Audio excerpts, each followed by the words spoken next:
A top 10 baseball battle takes center stage as two West End teams tussle on the diamond. Welcome to Sports Wire. I'm Will Catterley. Well, it's only April, but the playoffs are only about a month away, so all these games are meaningful, especially when Freeman and Deep Run match up. And both came into Thursday night's contest in the Times-Dispatch top 10. Douglas Freeman at number 6 and Deep Run at number 8. To Deep Run High School we go, where the action was fast and furious from the first inning. Right from the start, Jackson Rogas with a walk. The walk's usually the bugaboo of those pitchers. A curveball, Uncle Charlie. Number 5 doing the honors, Ben Mustico with a base hit. Runners at the corners for Freeman. They are in business. Number 7 on the mound, Evan Arsenal. High fastball, just great small ball right there. Perfectly executed bunt by number 19, Thomas Page. Page turns the page as Freeman would take a. Meanwhile, for the Mavs on the mound is number 9, Mikey Sellers.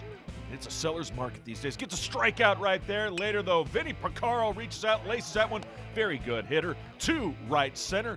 Get the Cats going. Get some ducks on the pond, as they say. That would lead to this. Fastball a little too far inside. Number 4 is going to wear it. Eric Solowitz gets on base, 2 on. But Sellers, no buyers on that pitch. Strike him out, sit him down, gets out of trouble. Both teams would leave plenty of men on base in this one. Pitchers had a lot to do with that. Fielders had a lot to do with that. Defense had a lot to do with that. Offense not coming through also had a lot to do with it. Base hit from Tucker Calhoun, and then that would lead to this. Oh my goodness! Twice in a row on SportsWire, I covered Deep Run against Hermitage, where Henry Jennings made a terrific catch in center field. He does it again against Deep Run. I guess he's just a terrific center fielder. Terrific pitch right there, low in the zone. Strike him out, sit him down, and then that would lead to this. So Deep Run would come right back. A base hit, number 16 this time. Aiden Bradshaw would lead to this. Ground ball through the hole on the left side. Station to station baseball. Cats got something going. Second, third, first, a gaggle of Wildcats, and that would lead to this. Number 9, Henry Jennings made a great catch in center. Now he's going to bring home a run, tie things up at 1 apiece. So Jennings flashing the leather and the bat. Later, same inning. Uncle Charlie, backdoor breaking ball, gets the strikeout. Nicely done by Sellers, but he's not out of the woods yet. That's a wild pitch, and that'll lead to a run. He is safe at the plate, and just like that, Connor Slasky crosses home. They get out of danger, does Douglas Freeman, with Sellers' strikeout right there, but the damage is done, and after 2, Wildcats would have a 2-1 lead. But Freeman back up and at it in the third. Strike him out, sit him down. Deep Run. Going to Evan Arsenal on the mound. Meanwhile, you wanted some defense? Said we had plenty of it. Nice job fielding his position is number 9, Mikey Sellers. And then how about this from Rogas? Perfect throw. The catcher nabbing the base stealer. So both teams trying a little small ball, trying to steal some bases. Great contact. Mavs in business later. And a new pitcher. That's a base hit. That dog will hunt. Tying run comes across the score. Number 3, Tommy Nolan. It's an RBI base knock for Thomas. Turn the page. We're tied at 2 as we'll turn the page to the 5th. However, Wildcats back in business again. First and third. Now Freeman goes to their bullpen. Number 15, strike him out, sit him down. Drew Lavaseur. Gotta love that one. Gets out of trouble and leaves 2 Deep Run men stranded. Then, speaking of defense, nicely played there, but the ground ball chopper does the deal. It's an RBI and a run for Shane Jamison, who comes across the score later in the inning. Not finished, not quite yet. Seeing eye single up the middle. 1 run scores. Here comes another. He'll score. And Freeman would break through in the 6th off the bat of Henry Britt. And 3 runs in that inning gave Freeman a 5-3 victory. Meanwhile, we had a heck of a game in guys soccer when J.R. Tucker traveled to Deep Run. The Tigers, in fact, came into Monday night's contest with only one loss. That was to Mills Godwin. In a battle of contrasting styles, this would come down to the final minutes. In a game of contrasting styles, let's go to the home of the Wildcats. It's Deep Run, it's Tucker. And when I say contrasting styles, Tucker liked to just blitz Deep Run's defense, and kind of like a basketball full-court press, if you will. And it would pay dividends early and often. Little kick stop and some chances early. Absolutely blistered shot, just goes too high over the crossbar, but the pressure would remain from the Tigers, and it would pay dividends. In to the keeper, goes off his hands, and the deflection, he shoots, he scores! Goal! Tigers! Donnie Hernandez puts the Tigers on the board. Tucker with a 1-0 lead. Just a few minutes later, still in the first. Oh my goodness, here they come again. Firing blisters, a shot, he fires and finds it back in the net. He shoots, he scores! Ryland Sumner! And my goodness gracious, the Tigers got the Cats by the tail, up 2-0. Still 24 minutes and change to go in the first. Still in the first. Think Deep Run's done? No, They like to build it from the back and then get some numbers on offense. They would right here. What a great finish. He shoots, he scores. Number 24, Gavin Rutherford B. Hayes. And Wildcats right back in at 2-1 with 14 and change to go. Still in the first. Momentum is a tricky thing, especially in soccer. And now the Cats got it. Chance there, just goes wide. Tigers with a chance. Wide open match this one was. Terrific to watch. Some of these, not gonna lie, a little bit boring. Oh my goodness, a bicycle kick. He's gonna get a yellow card for a dangerous shot right there. Still 2-1 at the half. Switching sides, second half, still 2-1 score. Wildcats come out as the aggressors in the second, and boy, would it pay dividends. Fires a shot. Great save by the keeper. He was involved all night for the Tigers, still 2-1, but Wildcats off the corner. The header just goes wide. Deep Run, though, can feel it. That game-time goal, close. And this would help them get closer. Watch the tackle in the box. Got a little too much leg, not enough ball. That is a PK. And Dallas Barbuto knows just what to do with that one.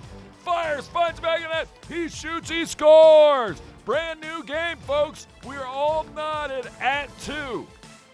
2-2 the score, and lots of time left. Here comes Tucker with a chance. A great chance. Somehow the keeper gets a leg on and keeps it out. Tigers right back at it again. Another opportunity. Deep runs, and that one just goes wide off the keeper. Can't get it in. Oh my goodness. Almost crossed the line. So we're still tied at 2, but the Tigers, I should say, have the momentum once again. And the Wildcats can't get it out of their own end. Somehow a save. Oh, Tigers gonna score, but no, he hits it wide and high. What a chance. You don't get too many, especially against a team as good as Deep Run, but the Tigers would. And this guy had his moment in the sun, even though it's dark. He shoots, he scores! One-on-one opportunity. Iverson, Garcia. And no, Iverson, you talking about practice? That ain't practice, this is a game. 3-2 Tucker. With just 5.5 to go. You want more Iverson? One of the best finishes I have ever seen. Check it out. What a goal! He shoots, he scores! It's a brace for Iverson. Garcia, the Tigers get 2 huge goals late. They win a huge one on the road at the home of the Wildcats, and the Tucker Tigers get a 4-2 win thanks to Garcia and company. It always amazes us. I mean, at this point, we're not surprised when he scores these things. We still go and celebrate, but in the back of our heads, we're ready for him to score some banger like that. I mean, what can we say? Well, I think we took advantage of the counterattacks every time we got the ball because they started pressing towards the end too, just like with all their midfielders and stuff. So we saw the space in the middle, the gap in between center backs and their midfielders. So we just started launching it. Well, we hit the track when we come back. Several county teams travel to Freeman, fresh off spring break, to post high marks. Plus, it's back to soccer where the Glen Allen girls play host to Patrick Henry. That's next. Takeout meals for just $12.99. Call now. Sherry Pearson. You are the sole surviving heir of the King of Montanopolis, and you are now worth $45 million. I'm rich! This can't be real. Of course it's not real. Come on. Having money isn't about luck. Like that takeout meal. Cook at home instead, you can save thousands a year. Feed me. Feed the pig. Welcome back to Sports Wire, and they're off. Well, and she's off. First track meet of the year at Douglas Freeman. Douglas Freeman 4x800 meters. They're going to win this because they're running unopposed. Not bad timing for the first heat of the year. 13 minutes, 24.59 seconds. To the girls, 100-meter hurdles. It would be a Douglas Freeman first and second finish as well. Jane Bowman taking first. Anna Lutzinger second. And Raya Brown of Glen Allen third place. Israel Robbins finishing fourth for Douglas Freeman and the girls hurdles. So 3 out of 4 going to Douglas Freeman. Boys 110-meter hurdles, all about Paul Gathambo. J.R. Tucker with a first place finish. Whitner Lilly and Ryan Morrison finished second and third, respectively. Nasir Brown, fourth place finish for J.R. Tucker. How about the 100 meters without hurdles? First place, down the wire they go. This was heat number 2, deep run with a nice finish right here. It'd be Eliza Hatchett in the first heat. Ava Weimer seen here, finishing number 6 in the second heat. It would be Gigi Oliveira for Glen Allen, second place overall. Boys 100, do not blink. You just saw number 1, Tate Nelson of Douglas Freeman in that first heat, finishing in first place. Great heat right here. Battle between Freeman and Deep Run. Deep Run gets a win on that. Javion Harris finished second overall. Charlie Ladd of Glen Allen third. Glen Allen wins 3 out of 4. Liam Woody in third place. How about the mile? Girls 1600, wire to wire. Juliet Gardner, Douglas Freeman seen here, finishing in first place, as was Kendall Johnson. Popular name in Highland Springs. She would finish in second place overall. Christina Rodriguez of Tucker would finish third. Sophia Moore of Douglas Freeman with a fourth place finish. Let's go to the long jump. Highland Springs had some strong ones, including Ariane Brown, who would finish second place with a jump of 15.5. Paris Jones, 14.5 and a half. 14.25 for Nora O'Donnell of Douglas Freeman. Ladera Childress of Highland Springs, 13.7. All in the top 10. Tolly Brown, seen here, jumped 12 feet 7 inches. Her teammate Jane Bowman finished first, 15.7. Guys long jump. This was a length of 17 feet 2 inches, but Glen Allen was dominant. They take 1 and 2. Hermitage, strong 2. Michael Jackson, third place, 19.4. Glen Allen, Leroy Lewis, and Dallas Chavis, first and second place overall. Ladies pole vault, Sydney Miller clears 10 feet 6 inches. Actually cleared more, but somehow the bar came down. Taylor Romano finishes in first at Glen Allen. Back to the pitch we go. Speaking of Glen Allen, they had a home match taking on Patrick Henry. A windy afternoon. Jags with a chance on a corner early. They would be the aggressors throughout this match. Header just goes wide. How about trying a corner on the other side? Why not? This time, it's going to go fresh off the boot, but just goes wide to the left.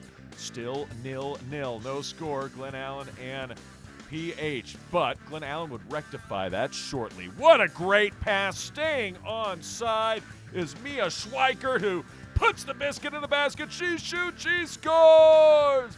Goal! Jaguars! Mia Schweikert gets Glen Allen on the board. 31 minutes and change. It is 1-0 Jags. There's more where that came from the Jags. Just a few minutes later, still more pressure. Pass goes in. Nice stop by the keeper, but she can't corral it. It's going everywhere. Finally, she gets her mitts on it. No harm, no foul. Not a lot of fouls in this, by the way. Jags back on offense, though. Another great opportunity right here. Nice footwork right on net. Stopped and then kicked out of harm's way. There'd be more attacking from the Jags where that came from. Beautiful through ball. Absolutely perfect. Another one right on target. Keeper and the defender are there. Patrick Henry's defense was busy, as was the keeper, all day long and all night long. And then finally, still later in the first, that ball kicked out of harm's way. Another chance for the Jags. But when you keep adding chances, you're going to get results that go your way eventually. Jags once again moving it around. This shot just goes wide, high and to the left. More from the Jags, still first half. As the sun would begin to set. Another great chance here. This would force a corner off the save from the keeper. Jags back in business again. And it would be because of the corner that Glen Allen would get on the board once more. No, not right there. They do clear it out, but moments later on the throw-in, Jags going to tally another one this time. Inside, great pass in, nicely done with the finish. Matty Seacat adds to the Glen Allen lead. That would make it 2-0, and there was more where that came from. It'd be 2-0 at the half. Glen Allen would score 3 more times in the second as Glen Allen has their way with PH. Nice save right here, but PH, no match for the Jags. They win this one. 5-0 is your final. We have much more to get to on the other side. It's an event where everybody wins and, more importantly, everyone has fun as the Big Feet Meet returns to Hermitage and Deep Run travels to Atlee to face the Ragers in a major softball matchup. Highlights are straight ahead. Todd's a great guy. I mean, look at him. What a sweetheart. Attaboy. Wait, Todd, what are you doing? How totally selfish and un-Todd-like of you. Come on, Todd. Come on, man. Welcome back to SportsWire. Every year there's an opportunity for exceptional education students to have a great time with their peers involving schools from across the county. The Big Feet Meet at Hermitage High School is just one example of inclusion, celebration, and most of all, fun.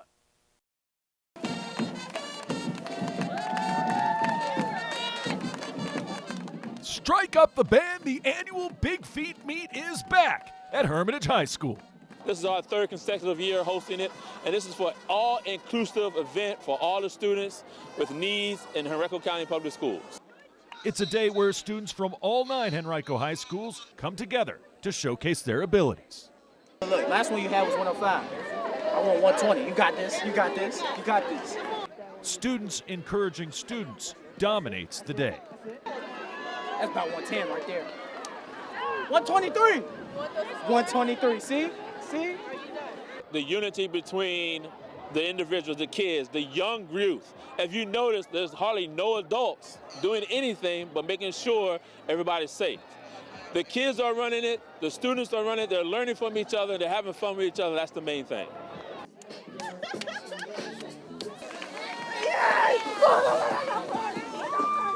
It's a day of joy and a day of smiles with so many ways to get on board. That means a unity. That is a unity that we all come together. We're all here for fair play and having fun. That's why from the long jump to the 100-yard dash and more, expect the torch to be passed for many years to come. I wanted to grow. I wanted to be more a part of the community. I want to hopefully involve some more community members to come and reach out and be a participant, and more of our students here at Hermitage coming together and working together and making it another fantastic, outstanding event year in and year out.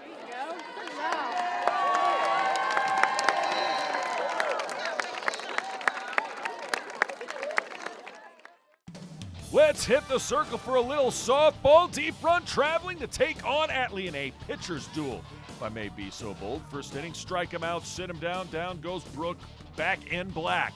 And then this one's a fly ball to right, and not going to be able to corral that one. Number 2 for deep run, Braylon Balser. The sophomore gets through, but Hope Tate strikes out. Number 4, just a freshman pitcher, Max Skipper skips through the deep run lineup. She was excellent on this one. Wildcats, well, it was Atlee playing a little small ball with a bunt. Hope Tate could not corral that one. They got a runner on. Strike him out, sit him down, though. The throw to second on the steal attempt goes awry. So Atlee, a girl in scoring position, but another swing and a miss. You know, we talk about Max Skipper looking good in the circle for Atlee. Well, the defense for deep run and the pitching for deep run on point as well. Emily Plank taking care of business. Wildcats, a lot of runners on in this one. One thing about Skipper, she would induce about a walk or two an inning. Had great stuff, but sometimes all over the place, a little bit effectively wild, let's say. That is a strike him out, sit him down. Number 20 goes down in the form of Brooke Womack. And then, yeah, Skipper, skip to my Lou, gets through that one. Strike him out, sit him down again. Back to Plank. She was firing. It's a strike there. Strikeout, swinging, and back and forth we go. Nobody can get a run aboard through 3. No score. Atlee going with the bunt again. This time Tate in time, says the umpire. The throw to first base. Good. Gabrielle Trapek will make sure to take care of that. And another strikeout for Plank. Plank dealing. Ground ball to second. Easy squeezy, lemon peasy. Trapek there to corral it. And no score through 4. Let's go to the 5th. Plank just absolutely dealing. Rise ball, causing all sorts of problems for Atlee batters. And that one, straight up cheese. Strike him out, sitting down. Plank doing everything to keep her offense in it and keep this scoreless. It is 0-0. We go to the 5th. And that is where things start to get a little crazy. Deep run on a pass ball. Runners at second and third. Hope Tate, 2 outs. The pitch. And it's a can of corn in the infield. That'll do it. Or will it? No, it won't. The ball lands. Nobody called for it. And 2 runs come across the score. It goes as a base hit. Really, it's a 2-base error. But Hope Tate, 2 RBIs. Hey, take them any way you can get them. 2-0. Bottom 5. Atlee strikes back.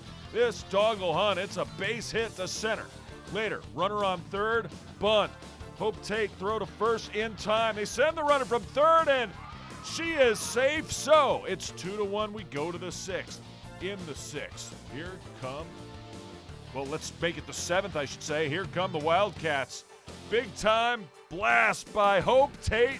And yeah, she'll slide into second base for a double later in the inning. That is blasted to left center.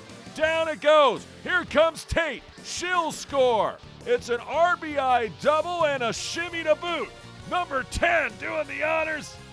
Ella Polowitz makes it 3-1, but the Wildcats' bats are not done. 2-run score on this absolute blast to left center. Sadie Hutchins hammers down 2 more. First base coach excited. Deep run excited. They win this one. 5-1 your final. Remember, if you have questions or comments about the show, just send me an email to this address, sportswire@henrico.k12.va.us. And you can always follow us on X and watch episodes on YouTube. I can't wait to see ya next time on Sportswire.